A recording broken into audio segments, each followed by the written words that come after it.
Eh bien, bonjour à tout le monde. Pour cette période de fête, je vais vous faire un petit cours ou une petite explication sur ce qu'est la porosité intestinale et ce que ça implique en termes de problèmes digestifs et notamment d'intolérance alimentaire. Vous allez comprendre les causes des intolérances alimentaires.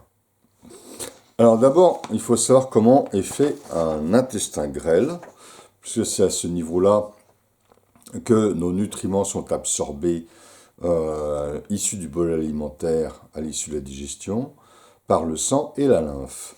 Alors, je vous ai fait un petit schéma. Vous avez ici la paroi intestinale. Donc l'intestin, avec la paroi intestinale, vous voyez avec des microvillosités. Et les cellules de la muqueuse, c'est une monocouche qui revêtent ces microvillosités. Si on grandit, on s'aperçoit que la microvillosité comprend donc des cellules à bordure en brosse, comme on voit ici. Cette bordure en brosse, c'est une bordure, voilà, on la voit vraiment bien exactement ici, vous voyez, ces brosses qu'on voit ici. Ça augmente la surface d'absorption des nutriments. Alors déjà, les microvillosités qu'on voit ici, vous voyez, augmente aussi cette surface d'absorption, ce qui fait que l'intestin grêle a une surface d'absorption d'environ 400 à 600 mètres carrés, c'est-à-dire la taille, la surface d'un court de tennis. C'est quand même très très important en termes de surface d'absorption. Alors après, je vous ai grossi ici des cellules, donc des cellules à bordure en brosse, vous voyez ici. Ces cellules à bordure en brosse. Les bordures en brosse, alors ces cellules, elles sont jointes ici par ce qu'on appelle, vous voyez ici, là, à ces points de jonction entre deux cellules. On appelle ça des jonctions serrées, mais scientifiquement plutôt des desmosomes. Voilà. Alors maintenant, une fois planté ce décor, quand même, précisons aussi que ces desmosomes rendent ces cellules parfaitement jointives et que les nutriments ne peuvent pas normalement passer entre les cellules. Qu'est-ce qu'il y a de l'autre côté de ces cellules de muqueuse intestinale? Vous avez le sang et la lymphe, donc le système immunitaire, et vous avez aussi la paroi intestinale, enfin les muscles lisses, etc., et les tissus nerveux, donc le deuxième cerveau. Alors, qu'est-ce qui se passe exactement quand il y a une porosité intestinale? Alors d'abord, pourquoi il peut y avoir une porosité intestinale? Il peut y avoir une porosité intestinale parce que nos cellules de muqueuse intestinale normalement se renouvellent très vite. La desquamation des cellules de la muqueuse intestinale, c'est ce qui fait l'essentiel des sels que l'on évacue par le rectum. Donc vous voyez, tous les jours, on évacue des cellules mortes avec un peu de matière qu'on ne peut pas digérer, comme le collagène, les fibres alimentaires et les pectines, les sucres pectiniques. Voilà, donc qu'est-ce qui se passe en fait quand on digère mal? Eh bien, on digère mal, on va avoir des ballonnements, des gaz, des fermentations, des ralentissements digestifs, ça va fatiguer cette muqueuse intestinale qui va se renouveler insuffisamment vite parce que en la fatiguant, on élimine beaucoup plus de cellules encore, on en tue beaucoup plus. Donc, ce qui peut se passer, il peut se passer une porosité intestinale, comme on voit ici, vous voyez.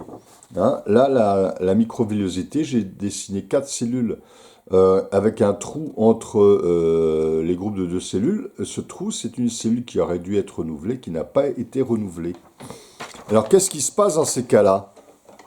Eh bien, il se passe dans ces cas-là que des protéines ou des bouts de protéines, parce qu'au niveau de l'intestin grêle, on a encore des bouts de protéines, des bouts de protéines arrivent en contact avec ce qui est au-delà de la barrière intestinale, donc ici, le sang et la lymphe.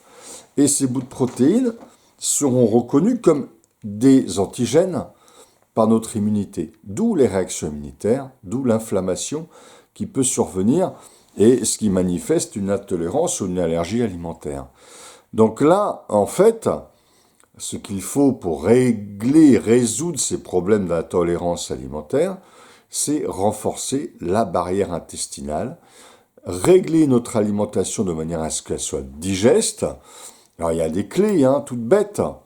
Ne pas grignoter, ne pas manger les fruits crus, tomates, yaourts au cours des repas, parce que ça fait des fermentations digestives importantes. Éviter certains aliments peu digestes comme le lait de vache, surtout après l'âge de 7 ans, on perd la lactase, donc la capacité à digérer le lactose. Et puis, également, bien mâcher ses aliments, donc prendre son temps pour manger, ne pas manger dans le stress. Voilà. Ça, c'est les quelques clés principales pour avoir une digestion équilibrée. Après, si vous avez besoin d'aller plus loin, vous pouvez consulter un naturopathe pour faire un réglage alimentaire personnalisé.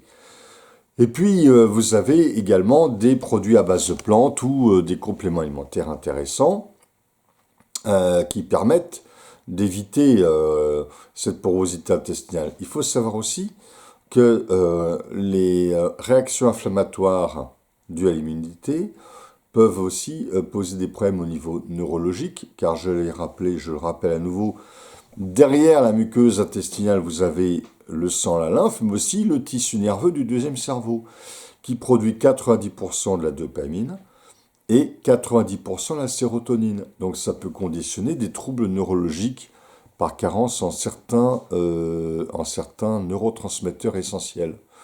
Alors,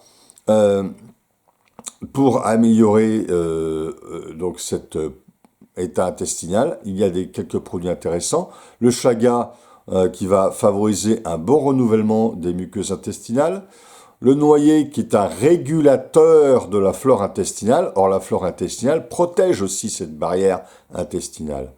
Les probiotiques, utiles également à prendre.